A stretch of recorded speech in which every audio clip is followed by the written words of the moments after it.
بسم اللہ الرحمن الرحیم وَلَلْآخِرَةُ خَيْرٌ لَكَ مِنَ الْأُولَى صدق اللہ العظیم۔ درود پاک پڑھ لیں گے۔ اللہم صلی علی سیدنا و مولانا محمد وعلی آل سیدنا و مولانا محمد مبارک وسلم۔ الصلاة والسلام علیک یا رسول اللہ وعلی آلک و اصحابک یا حبیب اللہ۔ صلاة و سلام علیک یا شفیع المذنبین وعلی آلک و اصحابک یا رحمت للعالمین۔ در دل مسلم مقام مصطفیٰ است، آبرو ماز نام مصطفیٰ است۔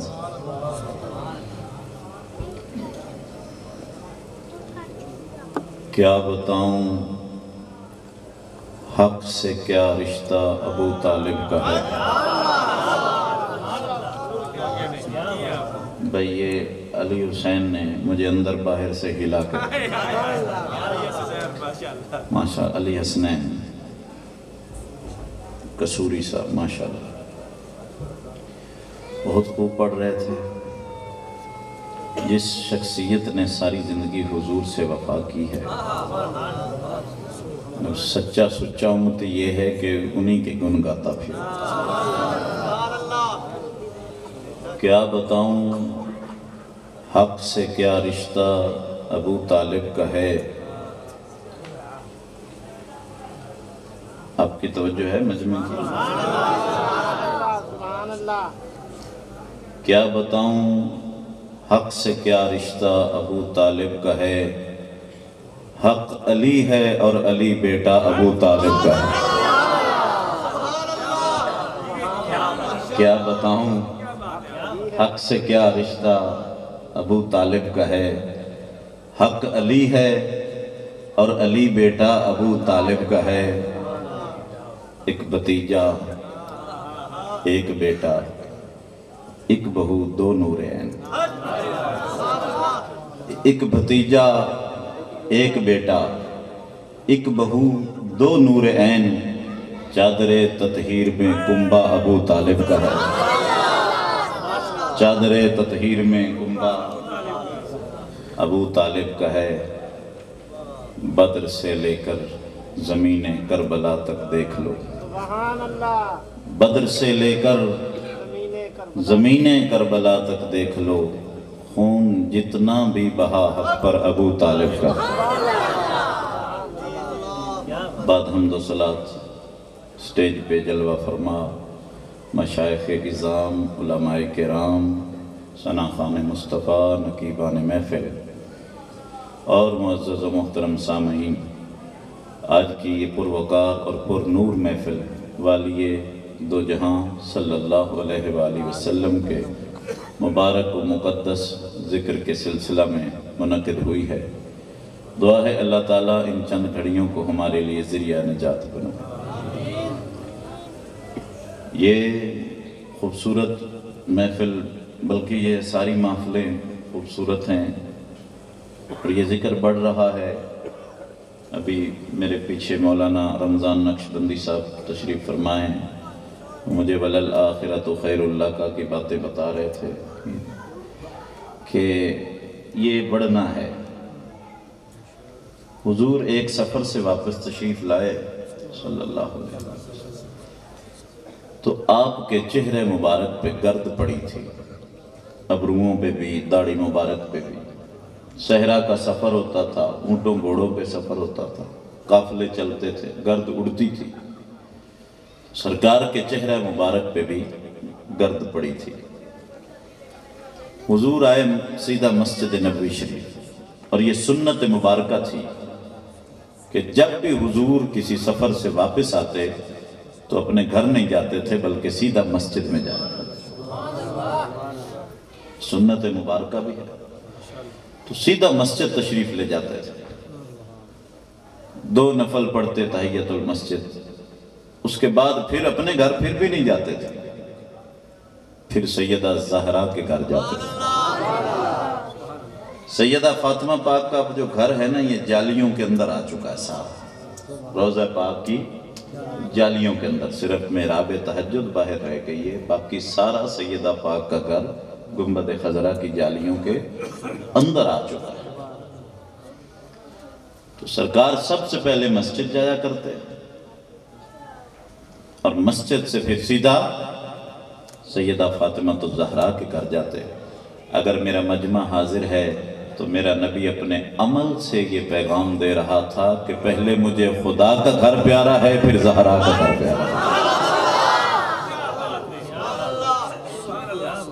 پہلے مجھے خدا کا گھر پیارا ہے، پھر سیدہ زہرا کا گھر پیارا ہے، اور پھر اپنے گھر تشریف لے جایا کر۔ آج جب سرکار آئے نا تو ابروؤں پہ داڑھی پہ گرد پڑی تھی، تو سیدہ کائنات نے اس طرح اپنا دوپٹہ لے کر نا سرکار کے چہرے سے گرد صاف کرنا شروع کی، اور صاف کرتی جا رہی تھی اور روتی جا رہی تھی کہ میرے بابا کو کتنی تکلیفیں پہنچ رہی ہیں راہ دین میں، اتنی تکلیفیں میرے باپ کو راہ دین میں پہنچ رہی ہیں۔ حضور نے فرمایا بیٹی یہ تکلیفیں کچھ نہیں ہیں، جو انعام اللہ تیرے باپ کو عطا کرنا چاہتا ہے اس کے مقابلے میں یہ تکلیفیں کچھ نہیں ہیں۔ بیٹی وقت آئے گا اس دھرتی کا کوئی کچا یا پکا گھر ایسا نہیں ہوگا جہاں تیرے باپ کے کلمے کی گونج نہ سنائی دے جائے۔ وَلَلْآخِرَةُ خَيْرٌ لَكَ مِنَ الْأُولَىٰ، جیسے جیسے گھڑیاں گزریں گی تیری ہر عظمت کو چار چاند لگاتا چلا جائے گا، کیونکہ حضور کو اللہ نے چنا ہوا ہے، مصطفیٰ کیا ہے، چنا ہے۔ مصطفیٰ کا معنی ہی چنا ہوا ہوتا ہے۔ حضور خود فرماتے ہیں اللہ نے پوری دھرتی سے عرب کو چنا ہے، اور عرب سے بنو ہاشم کو چنا ہے، بلکہ ہاشم کو فرمایا، اور ہاشم کی اولاد سے اللہ نے مجھ محمد کو چنا ہے۔ ہاشم حضور کے پردادا کا نام ہے۔ اگر آپ لوگ توجہ کریں گے نا تو کوئی علم و حکمت کے موتی جولی میں آ جائیں گے۔ ماشاءاللہ ثنا خان مصطفیٰ تشریف لائے، مرحبا۔ ہاشم حضور کے پردادا کا نام ہے، اور یہ ہاشم بھی ان کا نام نہیں تھا، ان کا نام تھا عمر۔ کیا تھا؟ عمر، عین میم رے واو، جسے ہم عمرو پڑھ دیتے ہیں، یہ عمرو نہیں ہوتا۔ اگر واو کے بغیر ہو تو عمر ہوتا ہے، واو ساتھ لگی ہو تو عمر ہوتا ہے، یعنی عمر، سمجھے؟ عمر۔ تو حضور کے پردادا کا نام تھا عمر۔ حشم عربی میں کہتے ہیں چورا چورا کرنے کو، ٹکڑے ٹکڑے کرنا، چورا چورا کرنا، اسے عربی میں حشم کہتے ہیں، اور ہاشم کہتے ہیں چورا چورا کرنے والے، یہ اس میں فاعل ہو گیا، چورا چورا کرنے والا۔ چونکہ حضور کے پردادا حضرت ہاشم متولی کعبہ تھے، اور حاجی آتے تھے تو آپ حاجیوں کو لنگر کھلایا کرتے، یعنی اس زمانے میں بھی حضور کے خاندان کا لنگر چلتا تھا، آج بھی خاندان رسالت کا لنگر تھا۔ تو حضرت ہاشم حاجیوں کو کھلایا کرتے تھے۔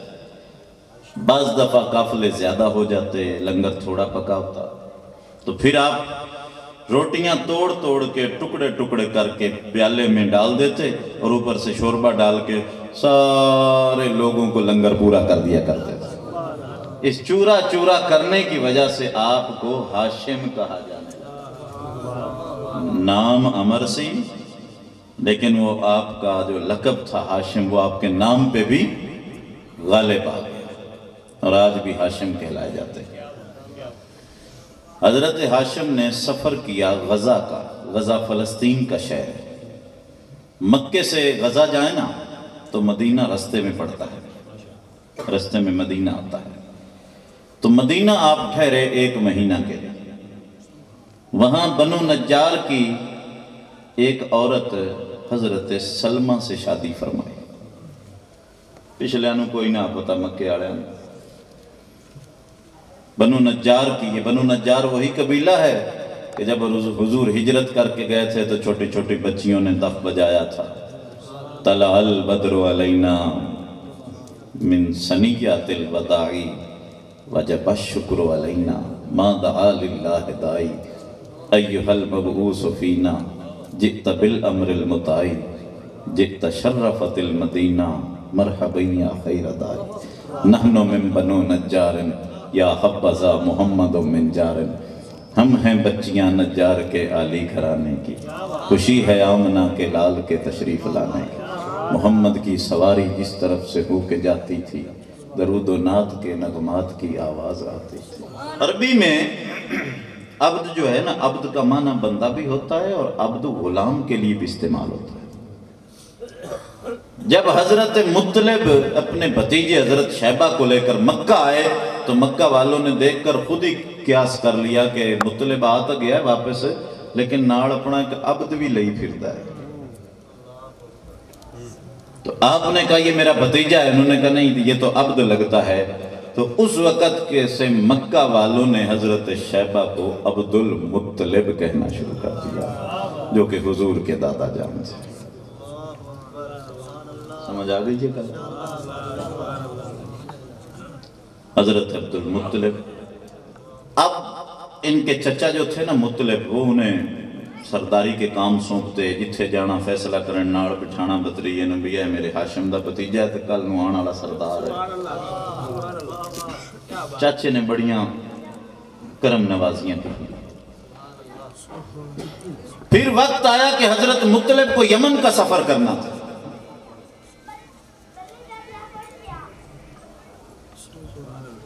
یمن گئے، عرب والے دو سفر کر دیا، سردیاں یمن جاندے ہیں، یمن گرم علاقہ، اور گرمیاں شام جاندے ہیں تجارت واسطے، یہ دو ہی سفر ہوتے ہیں۔ اس کا ذکر قرآن میں ہے لِإِيلَافِ قُرَيْشٍ إِيلَافِهِمْ رِحْلَةَ الشِّتَاءِ وَالصَّيْفِ۔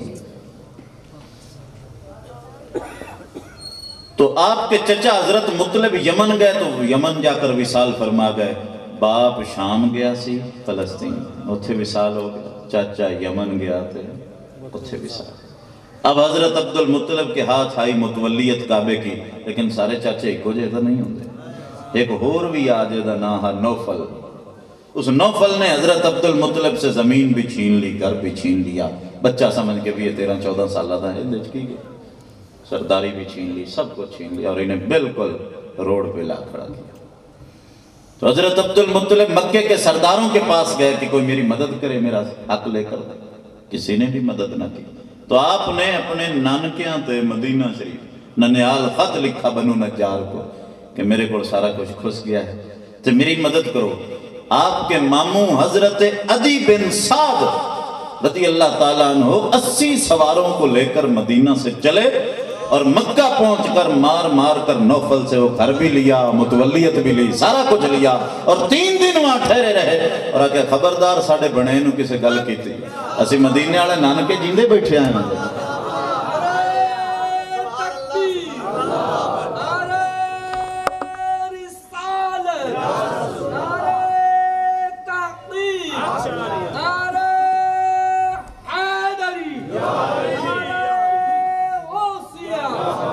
اس کا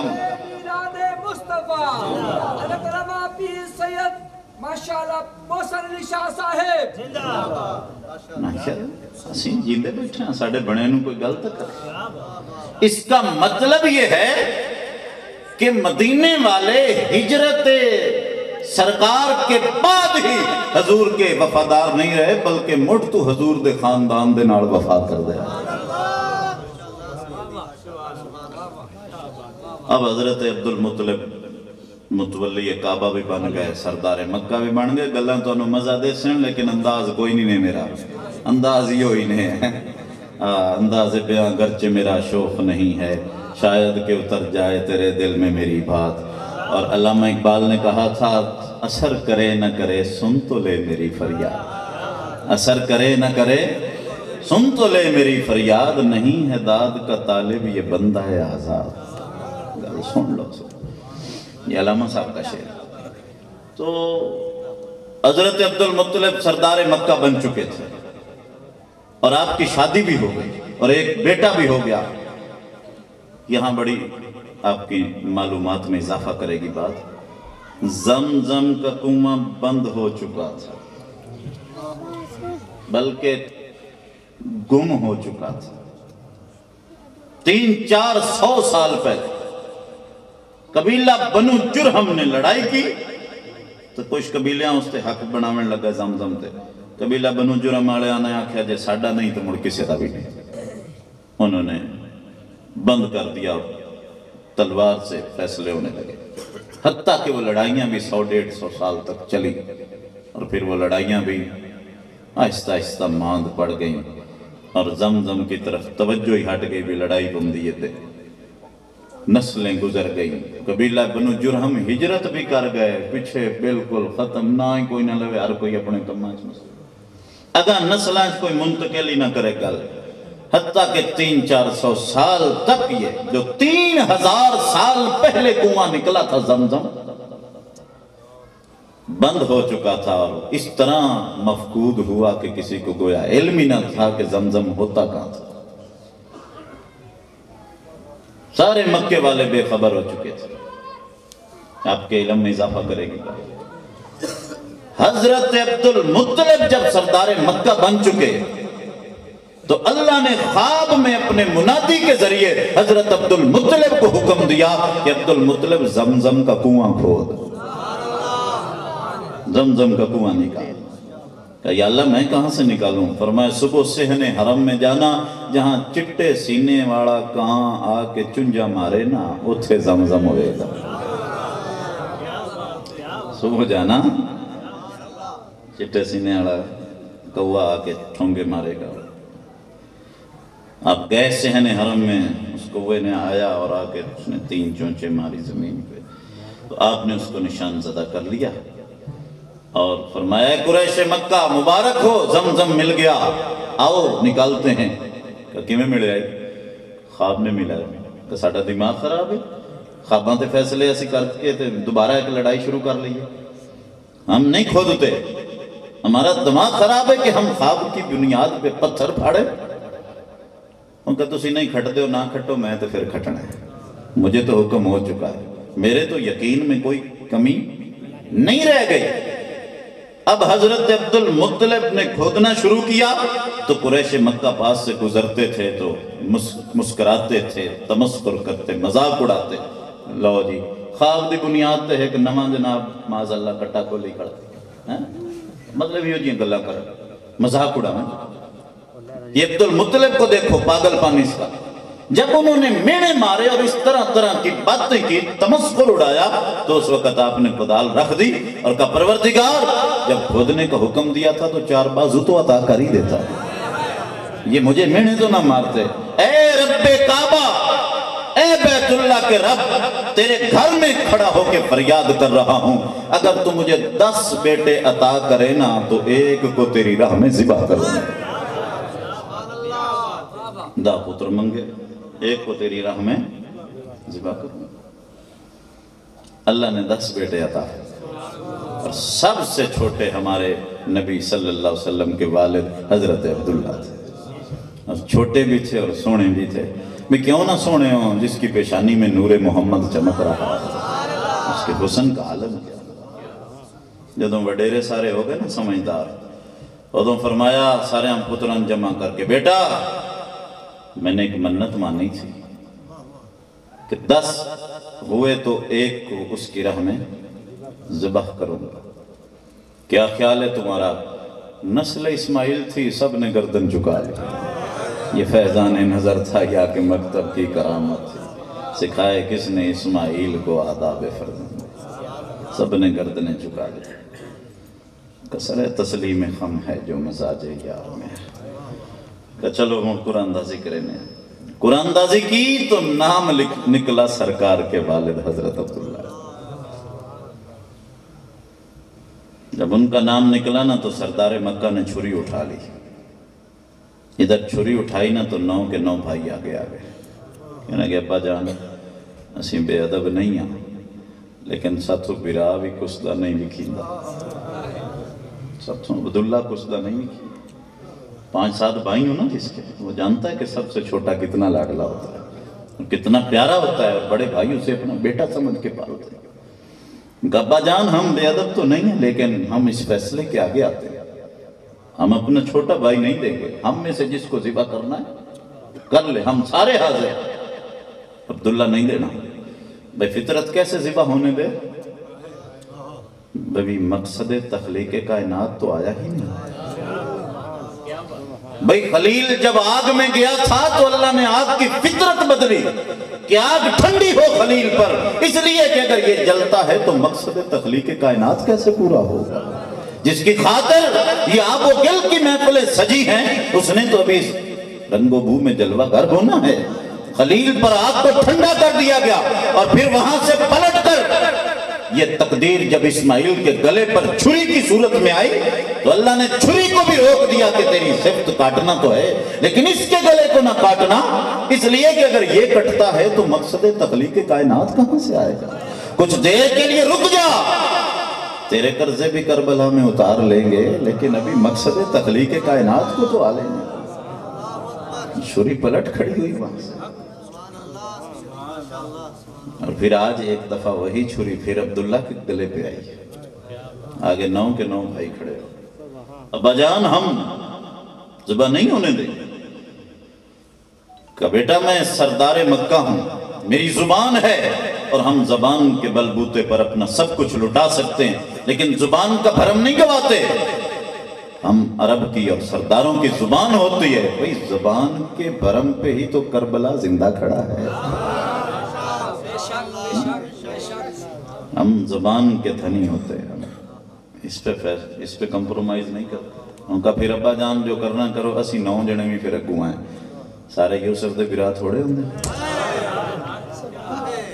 ہم اپنا بھائی ذبح نہیں ہونے دیں گے۔ اس نے کہا میں کروں گا، انہاں کیا پھر سانوں سارے نو پہلے کٹ پھر ساڑا برا کٹیں۔ اب مسئلہ بن گیا، انہوں نے کہا یہ پھر کی میں فیصلہ کریے؟ انہوں نے کہا ایک کاہنہ عورت ہے مکے میں، بڑی سمجھدار صرافہ، اس کے پاس چلتے ہیں فیصلہ کرواتے ہیں۔ جب معاملہ لے گئے نا تو اس عورت نے نہ براما کہ مائی جی میں مرضی دیاں ڈنڈا پانیاں نہیں، ڈنڈا پاویں فیصلے ساڑھے برا دا نانا پہ لگیں، ہم نے اپنا بھائی نہیں دینا، فیصلہ جی میں مرضی موڑ چھوڑ کے کرنا، ہمارے بھائی عبداللہ کا نام نہ لینا، بس کسی قیمت پر اسے ذبح نہیں ہونے دیں گے۔ اس نے کہا پھر خون بہا دے دو اگر تسی انہوں بچانا ہی چاہتے۔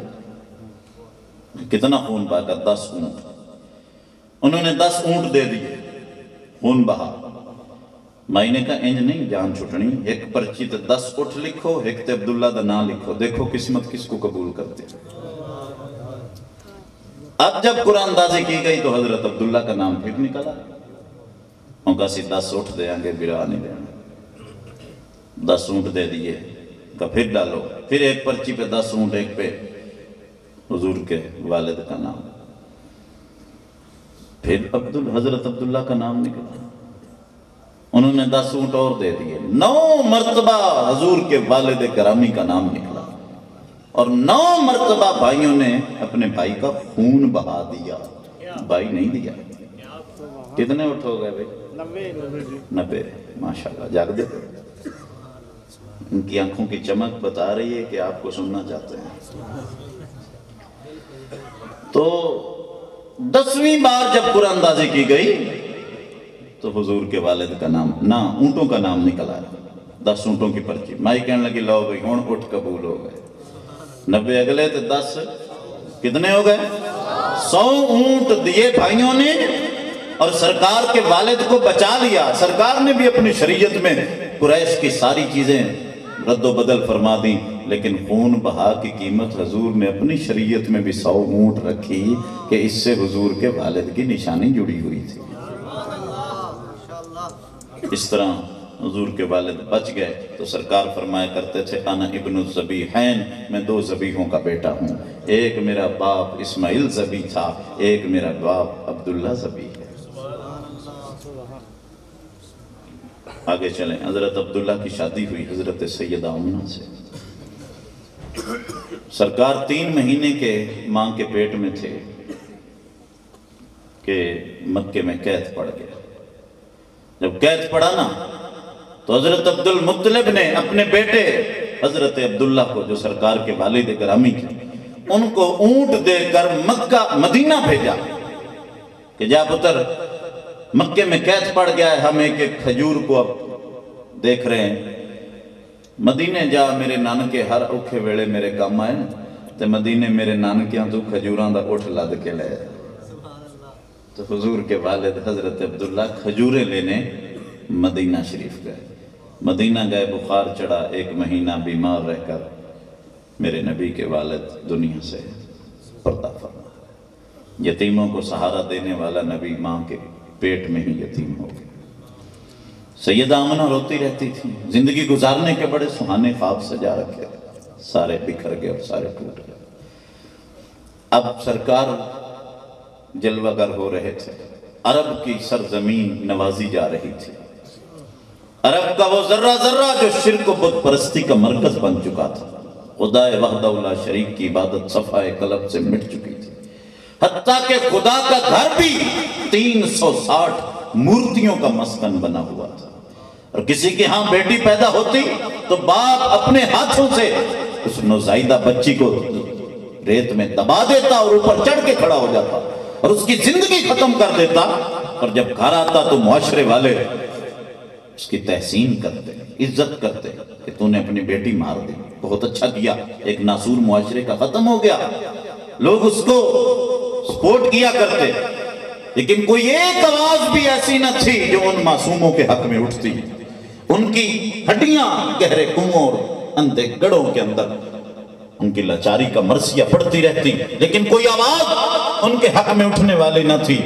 جب عرب کی سرزمین ظلم و ستم سے بھر گئی تو اللہ کو عرب کی بگڑتی ہوئی صورتحال پہ رحم آ گیا، سفر کا مہینہ ختم ہوا اور ربیع الاول کا چاند آسمان عرب پہ نمودار ہوا، دنیا خواب غفلت میں پڑی سو رہی تھی اور کسی کو علم نہ تھا کہ اس مہینے کا چاند اپنے ساتھ کیا لانے والا ہے۔ رات کے ستارے اور دن کا آفتاب کائنات کو ایک ایسے بچے کی آمد کا نکارہ بجا رہے تھے جو عرب کے ساتھ پوری دنیا کی تقدیر بدلنے آ رہا۔ پھر ربیع الاول کی 12ویں تاریخ آئی، جیٹھ دی پیڑی 628 بکرمی، اپریل دی 22 تاریخ 571 عیسوی، پیر کا دن، صبح 4:20 مکہ کی سرزمین، سید آمنہ کا کچا آنگن، فرماتی خارج منی نور، مجھ سے کہ نور نکل آیا۔ میں بیٹھی تو سرزمین مکہ پر تھی، لیکن اس نور کی چمک سے میں ملک شام کے محل دیکھ رہی، جس نور کی چمک ماں کی آنکھوں میں پڑے تو ماں شام کے محل دیکھ لے، وہ نور والا ترتاڑی والے غلاموں کے میلاد کو نہ دیکھ رہا ہو۔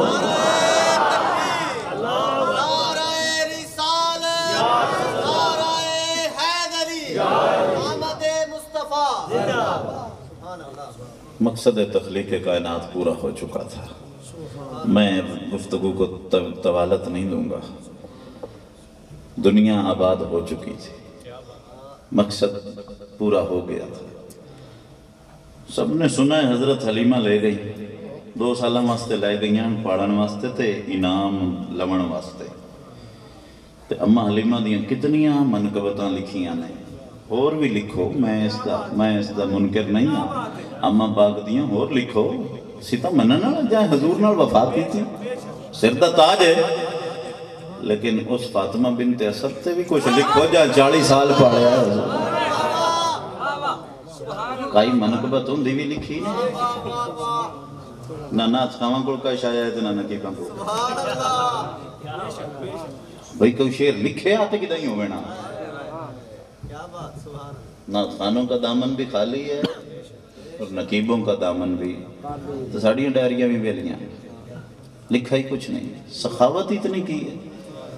چلو حضرت ابو طالب دے بارے تا روڑا شوڑا پا لیندے نے، حضرت فاطمہ بنت اسد تے تا شک کوئی نہیں ہے، ان کا تو جنازہ حضور نے پڑھایا تھا، اور سرکار نے جنازہ پڑھایا، اور جنازے سے پہلے جب پتہ چلا نا کہ آپ کو غسل دیا جا رہا ہے اور کفن دیا، فرمایا کفن دے لو میری ماں نو، کہ اس تو بعد ہے میرا کرتا لے جاؤ، تے میری ماں دے اتے میں محمد دا کرتا پواؤ، تاکہ جب میری ماں قیامت کے دن اٹھے تو اس کے جسم پہ نبیوں کے تاجدار کا لباس ہو۔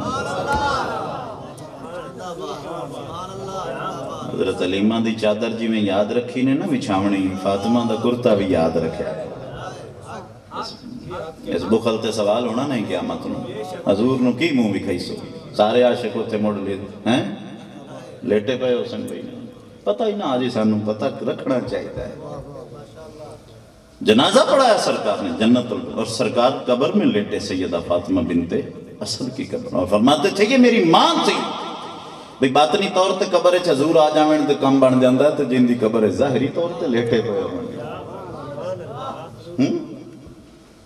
لیٹے بھی اور اپنا کرتا بھی دیا اور فرمایا یہ میری ماں تھی جب یہ کھانا دیتی تھی ہمیں مجھے اور میرے بھائیوں کو یعنی اپنے سکیاں پترانوں تے حضور فرمائندے مینوں جب یہ کھانا دیتی تھی مجھے تو ہم کھا لیتے جب میرے بہن بھائی چلے جاتے تو مجھے تنہائی میں بلا کے کہ بیٹا محمد تیرے واسطے میں وکھرے بھی رکھے آیا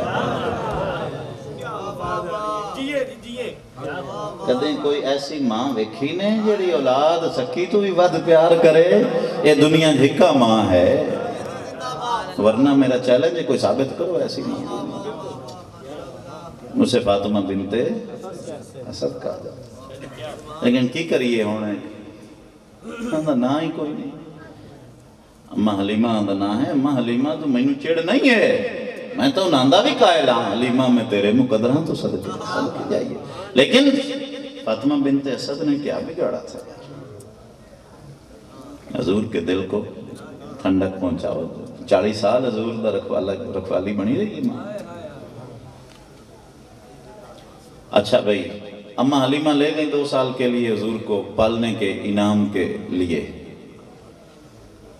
2 سالوں تو بعد جدو آئیاں نا تو مڑ محبت دا رشتہ بن گیا انہاں کہ مڑ لے جاواں تو ہون کی کران پھر اممہ آمنہ نو ڈرایا انہاں بڑا ڈرایا کہ مکے دے حالات بھی بڑے خراب ہیں جی تے آب و ہوا بھی بڑی صحیح نہیں ہے تے میرے علاقے دی آب و ہوا بہت اچھی ہے بنو سعد اے مکہ شریف تو جاؤ نا تے 210 کلومیٹر ہے بنو سعد کوئی گیا گیا تھے میں حاضری دیتی ہے 6 کلے مائی صاحبہ دی زمین حالی بھی ہے 6 ایکڑ پلاٹ بڑے ان خوبصورت آب و ہوا ہے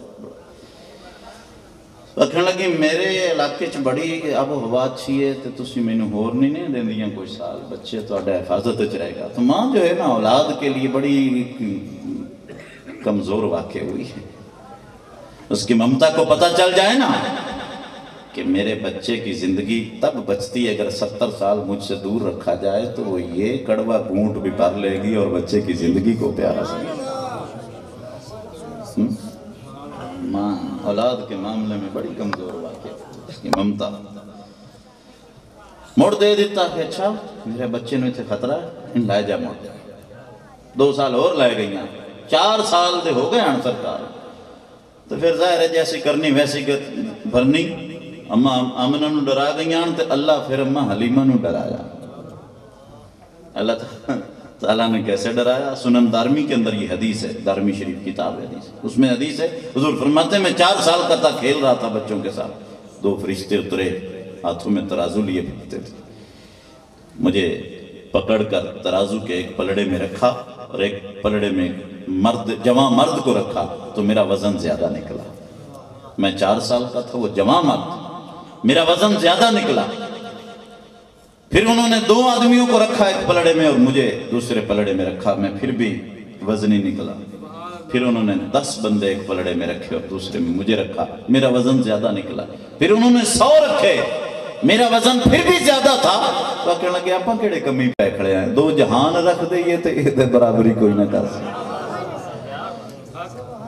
اس واقعے کا جب اممہ حلیمہ کو پتا چلا تو ڈریاں تے آکے تے اممہ آمنہ دیتا ہے لو جی آپ دا بیٹا صحیح سلامتی نہیں تے میں تو ڈر لگتا ہے حضور ماں کی گود میں آ چکے تھے 2 سال ماں کی گود میں 6 سال کی ہوئی سیدہ سرکار 6 سال کے ہوئے تو سیدہ آمنہ روتی رہتی تھی شوہر کو یاد کرتی رہتی تھی ظاہر زندگی گزارنے کے بڑے کیا خواب سجائے ہوں گے سارے ٹوٹ گئے ایک دن کہنے لگی حضرت عبد المطلب سے کہ بابا جان اگر شوہر کی قبر کی ڈھیری دیکھ لوں گی نا تو دل کو سکون مل جائے گا میں نے تو ان کی قبر ہی نہیں دیکھی مجھے اجازت ہے کہ میں ان کی قبر کی زیارت کو جاؤں اجازت ملنے پہ سیدہ آمنہ مدینہ پہنچی حضور کو لے کر اور وہاں قبر پہ حاضری دی شوہر کی قبر پہ. کیا کہا؟ تاریخ خاموش ہے لیکن احساسات تو سمجھ سکتے ہیں کہ کیا کہا ہو. تاریخ خاموش ہے. 1 مہینہ رہی اور سرکار فرماتے ہیں کہ میں نے وہاں تیرنا سیکھا تھا مدینے میں. مدینے کے بچوں کے ساتھ میں تیرا کرتا تھا. تیراکی حضور کو بڑی پسند تھی. واپس آ رہی تھی تو مقام ابوا پہ اللہ نے ماں بھی لے لی. ہارٹ اٹیک ہوا سیدہ آمنہ, ماں بھی لے لی. یار حضور کے لیے تو ماں بھی ماں تھی, باپ بھی ماں تھی, بہن بھی ماں تھی, بھائی بھی ماں تھی. سارے رشتے ماں سے جوڑے تھے. ماں ہی دیکھی تو اور تو دیکھا ہی کچھ نہیں. اللہ نے وہ بھی لے لی اور انہیں تو اللہ زندہ رکھتا. حضور کی بچپن دیکھتی, لڑکپن دیکھتی, جوانی دیکھتی, رشتے مانگتی, سیرے باندھتی, ڈولی لے آتی. اللہ نے یہ بھی. مدینے میں فوت ہوتی ماں تو مدینے میں حضرت عبد المطلب کے نام کیا تھے؟ یتیم بچے کو سینے سے لگاتے. اور اگر مکے میں فوت ہوتی تو وہاں دادکے بیٹھے تھے, پھوپھیاں, چاچے, کوئی یتیم بچے کو سینے سے لگاتا. لیکن پردیس میں جب کوئی کندھا نہ ملے سر رکھ کر رونے کے لیے, بندہ ٹوٹ جاتا. وہاں اللہ نے ماں کو لے لیا اور سرکار ماں کے پیٹ پہ لیٹ رہے تھے اور آپ چوم رہی تھی اور بول نہیں سکتی تھی. ہمت کر کے جو آخری الفاظ زبان سے نکلے, بیٹا میں جا رہی ہوں اور جو آیا ہے اسے جانا ہے, جو پیدا ہوا ہے اسے مرنا ہے, لیکن میں اس خوشی کے ساتھ جا رہی ہوں کہ میں تاریخ میں گم ہونے والی نہیں ہوں. ولدت طہرا, میں ایسا بچہ چھوڑ کے جا رہی ہوں جو پوری کائنات کو پاک کر کے رکھ دے. میرا نام تاریخ میں مٹے گا نہیں. ماں چلے گی. 2 سال دادا کے پاس رہے. دادا نے بھی بڑی پرورش کی. حضرت عبد المطلب کے اس طرح تخت بچتا تھا کعبے دے نال انجے میں آئے چپے ہوئے تخت لگایا جاتا تھا دیوار کعبہ سے, اور اس پہ صرف حضرت عبد المطلب بیٹھ سکتے تھے. مکے کا کوئی فرد, ایون آپ کے بیٹوں میں سے بھی کوئی نہیں بیٹھ سکتا تھا. صرف حضور اس تخت پہ بیٹھا کرتے. حضرت عبد المطلب فرمایا میرا بیٹا محمد بیٹھ سکتا ہے اس تخت پہ, اور کوئی نہیں. 8 سال کے ہوئے دادا بھی چل بسے. اب جب دادا جا رہے ہیں بس میں اختتامی مراحل میں پہنچ گیا. دادا جب جا رہے ہیں نا تو اپنے بیٹوں کو جمع کیا اور جمع کر کے فرمایا پترو میں ایک امانت دینی تو ہوں, اس کا خیال رکھنا. سب نے کہا جی ارشاد فرمائے. فرمایا یہ میرا بیٹا محمد میری امانت ہے, میں جا رہا ہوں, میں نے اسے جان سے زیادہ عزیز رکھا ہے, اسے تکلیف نہ ہونے دینا. اور پھر تمام بیٹوں میں سے انتخاب کی نظر نے ابو طالب کو چن لیا اور کہا ابو طالب مجھے تجھ پہ سب سے زیادہ بھروسہ ہے, یہ میرا بیٹا میری امانت ہے, اسے تکلیف نہ ہونے دینا, اسے اپنی جان سے عزیز رکھنا. خواجہ بطحہ ابو طالب نے گردن جھکا دی اور کہا ابا جان آپ کی روح کو شرمسار نہیں کروں گا, انشاءاللہ آپ کے بیٹے کی حفاظت ہوگی. حضرت ابو طالب نے سرکار کو گود میں لے لیا اور پھر پالنے کا حق ادا کر دیا. پھر وہ وقت بھی تاریخ نے دیکھا کہ جب آدھی رات کے وقت سرکار کو اٹھا کر اپنی چارپائی سے اپنے ساتھ لٹاتے اور اپنے پیٹوں میں سے کسی کو حضور کی چارپائی پہ لٹا دیتے کہ کوئی دشمن میرے بھتیجے محمد کو قتل کرنے آئے تو اس کی جگہ ابو طالب کا بیٹا تو قتل ہو جائے, میرے محمد کو کوئی تکلیف نہ پہنچے. پھر اس طرح پالنے کا حق ادا کر دیا. عمر مبارک جب 9 سال کی ہوئی نا تو مکے میں قحط پڑ گیا, اور جب قحط پڑا تو سارے لوگ حضرت ابو طالب کے پاس آئے, تو متولی کعبہ ہے دعا کرنا بارش کی. تو آپ حضور کو لے کر نکلے. کہا ہن میں نہیں دعاواں کرنیاں, دعاواں کرنے والا کوئی اور آ گیا, میرا مجمع میری طرف دیکھے. حضور کو لے کر آئے نا تو آپ کی پشت جو تھی وہ دیوار کعبہ سے لگا دی, اور جب پشت انور لگائی تو کہا بیٹا اب دعا کر. تو حضور نے اس طرح ننھی سی انگلی اٹھائی اور اس کا اشارہ کیا. مجھے بتائیں دعا کا ایک تو یہ انداز ہے, ایک جھولی پھیلانا ہے, اور ایک یہ بھی سنت ہے حضور پورے بازو کھولتے تھے رات کو, ایسے مکمل بازو کھول کے بھی دعا مانگنے کا ایک انداز ہے. یہ انداز دعا کے ہوتے ہیں. بولا اے بھی کوئی دعا دا انداز ہے, یہ تو آرڈر کا انداز ہوتا ہے. کہتے ہیں 9 سال کی عمر تھی سرکار کی، آپ نے انگلی اٹھائی۔ اس بات کا مزہ لینا ہو تو ایک کتاب چھپی ہے مکۃ المکرمہ میں، اہل حدیث عالم صفی الرحمن مبارک پوری کی الرحیق المختوم، اور سیرت کے مقابلوں میں وہ پہلے نمبر پہ آئے۔ ظاہر انہیں پہلے ہی دینا اس نے، اور امام احمد رضا بریلوی نے منن والے انہوں نے پڑھا دینا، انہوں نے تو اسی کو دینا۔ خیر کتاب پڑھنے کی ہے۔ اس الرحیق المختوم میں اس نے لکھا ہے کہ دن کی روشنی میں بھی حضور کا چہرہ یوں لگتا تھا جیسے بادل چھٹے ہوں اور چاند نکلا، اور سرکار نے اپنی ننھی سی انگلی کو جنبش دی، بس اشارہ کرنا تھا کہ بارش برسنے لگی تو ابو طالب نے ایک شعر پڑھا، اور یہ شعر بخاری شریف کے اندر بھی ہے، اور صحابہ یہ شعر نعت کے طور پہ پڑھا کرتے تھے، صحیح بخاری کی حدیثوں میں یہ شعر ہے۔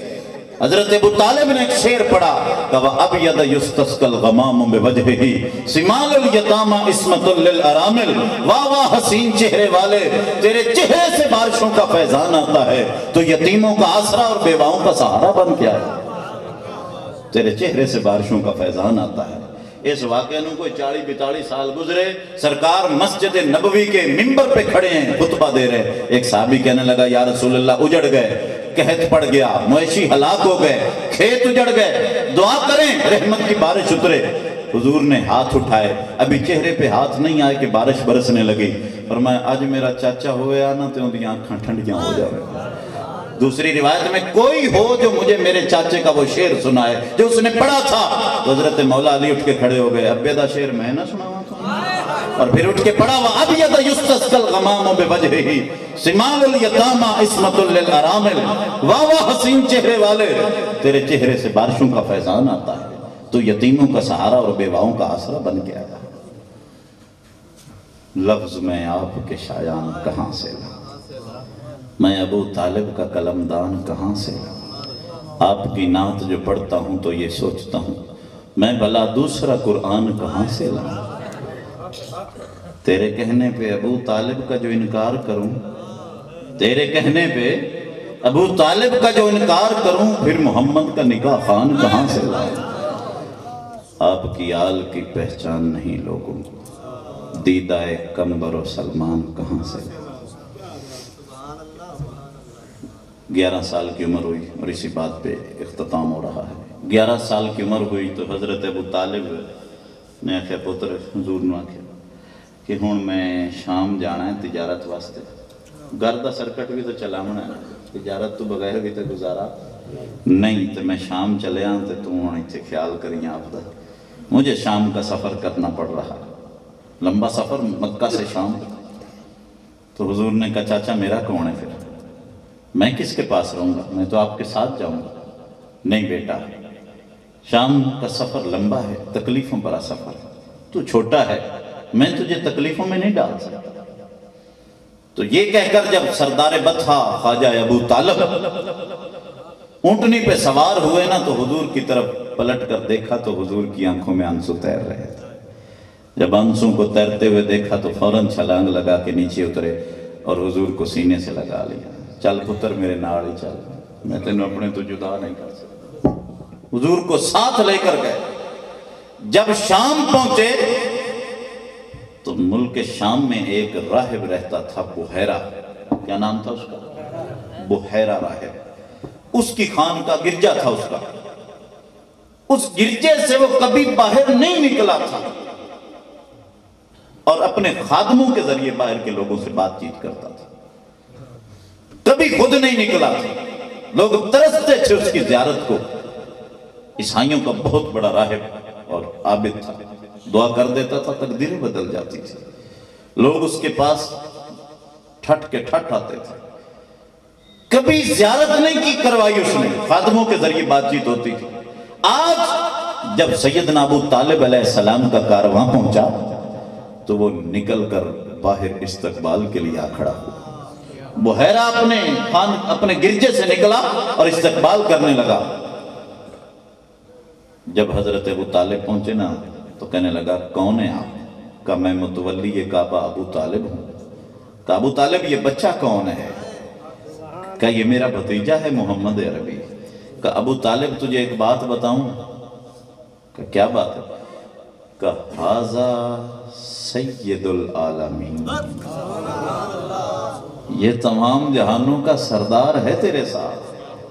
دوسرا جملہ کہا ھذا رسول رب العالمین، یہ رب العالمین کا رسول ہے۔ اور تیسرا جملہ کہا یبعثہ اللہ رحمۃ للعالمین، اللہ اسے تمام جہانوں کے لیے رحمت بنا کر مبعوث کرنے والا ہے۔ حضرت ابو طالب نے کہا تجھے کیسے پتا چلا بحیرہ؟